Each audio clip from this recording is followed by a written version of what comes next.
Hello everyone. Now we start exercise 1.3. Question number 1. Statement is prove that root 5 is an irrational number. ਆਪਾਂ ਇਹਦੇ ਵਿੱਚ proof ਕਰਨਾ ਕਿ root 5 ਕੀ ਹੈ, ਇੱਕ irrational number.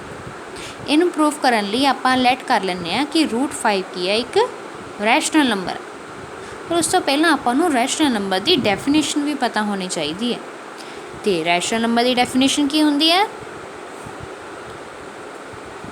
Yes, rational number, a number which can be written in the form of P by Q, where Q is not equal to 0, कि जेड़ा Q है वो 0 नहीं होना चाहिए, and P and Q are prime या को prime मीनस कि उन्होंने दोनों के विच जिहड़ा कॉमन है फैक्टर है 1 ही होएगा. हुण आपां लेट कर लैंदे आ. लेट आ सिर्फ तुहाडे समझण लई सी, तुसीं विच नहीं लिखनी गी.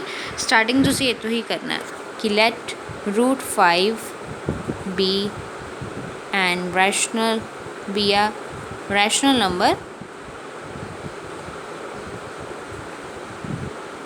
So by definition कि आप root 5 ਨੂੰ किस फॉर्म ਵਿੱਚ लिख सकते हैं? P by Q the form 'ਚ. मैं लेट कर ਲੈਂਦੀ ਹਾਂ. therefore root 5 is equals to A by B, where B is not equal to 0 as by our definition, and A and B are co-prime. मीनस इन्हां दोनों नंबर्स A ते B दोनों दे विच common factor की है? सिर्फ 1. हुण अपने कोल की आ गया कि root 5 is equals to A by B. मैं की करदी हां हुण क्रॉस मल्टीप्लाई कर देनी है. root 5B is equals to A. now on squaring both sides, on squaring both sides कितना आ गया मेरे को? root 5B whole square is equals to A square. it implies 5B square is equals to A square. देखो root हटाने तो square root अपने को square नाल खत्म हो जाता. कितना आ गया? 5B का आ गया B square is equals to A square. इन्ना क्लीयर हो गया आपां नूं. हुण इत्थों मैं कह सकती हाँ कि A स्केयर देखो जे 5B स्केयर आ रहा है इहदा मतलब कि A स्केयर डिविजिबल है 5 दे नाल. मतलब कि जिहड़ा A स्केयर है वो 5 के टेबल विच आ. जिस तरह कि मान लो कि A स्केयर तुहाडे कोल होवे 20 तो मैं 20 नूं लिख सकती हाँ ना 5 into 4. मतलब की है कि जिहड़ा A स्केयर आ 5 के टेबल से जाता है, क्योंकि 20 नूं आपां 5 के नाल डिवाइड कर सकते हैं. क्लीयर हो गया कि जिहड़ा A स्केयर है वो डिविजिबल है 5 के नाल. सिमिलरली हुण आपां इधरों भी लिख Dange. It implies A square is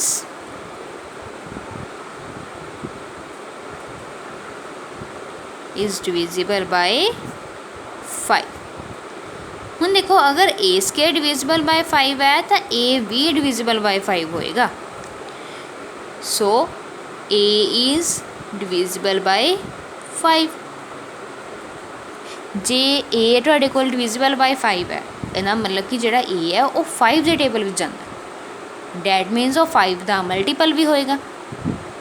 जितना कि मैं कह सकती हूँ कि 40 इज़ डिविजिबल बाय 5, क्योंकि 40 है जिहड़ा वो 5 के टेबल में जाता है. तो मैं 40 नूं कितना लिख सकती हाँ? 5 into 8 लिख सकती है ना. हुण जिद्दां 35 भी है, 35 इज़ डिविजिबल बाय 5. क्यों? क्योंकि वो की जाता 5 के टेबल में जाता है. जो 5 के टेबल में जाता तो उन्होंने मैं लिख भी सकती हूँ ना 5 into 7, क्योंकि वो 5 के टेबल में जा रहे.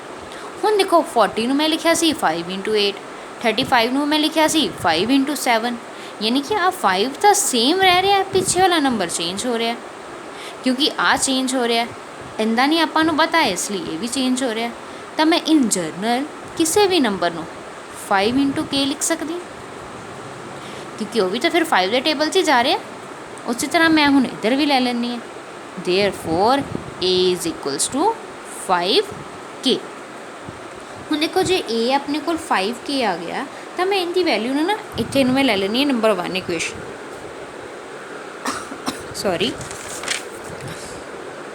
इनदे विच पुट कर देना देयरफॉर बाय इक्वेशन 1 कितना आ गया मेरे को 5b² is equals to 5k whole square it implies 5b² is equals to 25k².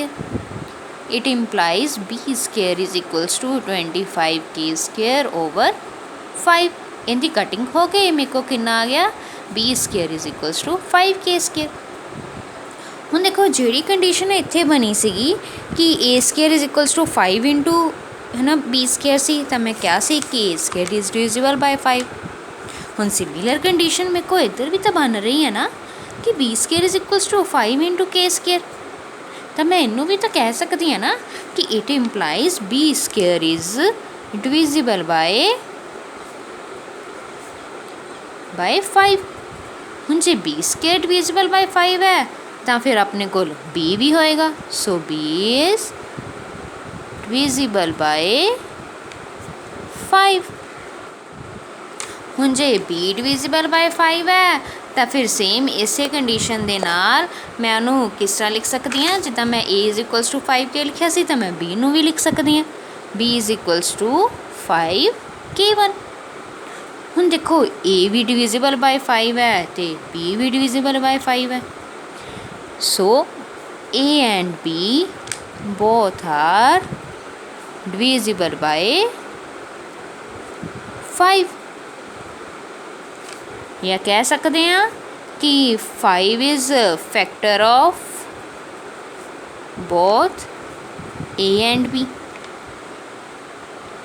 पर आपां की क्या कि a ते b की ने अपने कोल को प्राइम. देखो आप लैके चले सी ना a ते b की ने को प्राइम. ये तुहाडा लिखना बहुत जरूरी है को प्राइम. अगर तुसीं ये नहीं लिखिया तो इहदे बिना तुहाडा सम एंड ते आके सॉल्व ही नहीं होना क्योंकि इनों ही कंट्राडिक्शन आनी है. को प्राइम मीनस कहता कि ए ते बी दोनों किसी एक टेबल ते नहीं जाते सिवाय 1 दे. तो फिर हुण इत्थों की हो गया इधर कंट्राडिक्शन हो गई ना. आपां कहा कि ये 5 ते भी जाता है but A and B are coprime. So there is a contradiction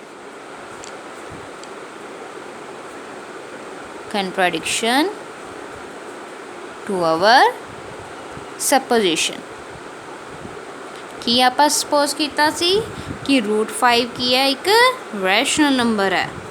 so √5 is an irrational number hence proved.